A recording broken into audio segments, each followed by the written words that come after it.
周六周日節目最啱睇，我揀有線財經資訊台。日本花道係日本傳統點綴居室嘅生活藝術。喺作品入面，你唔會見到有好多花材，反而係留翻好多空間俾人欣賞一草一木，感受花卉生命，磨練品格。呢一個咧就叫做床之間，佢係喺一啲傳統嘅日本建築啦，又或者係古代嘅日本建築咧，先至會揾得到㗎。佢主要係用嚟咧擺放一啲日本花道嘅作品喺度欣賞啦，又或者係擺一啲唔同嘅貴重物品，譬如係字畫咁樣啦。花道嘅本源池方花道認為萬物都有專屬嘅美態，當中嘅三大插花形態之一立花就表現出自然地勢景觀。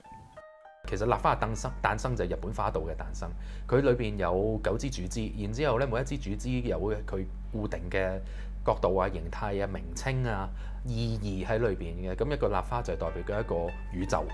咁啊代表一個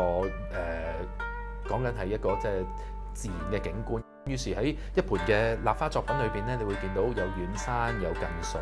有河流、有村莊喺裏邊。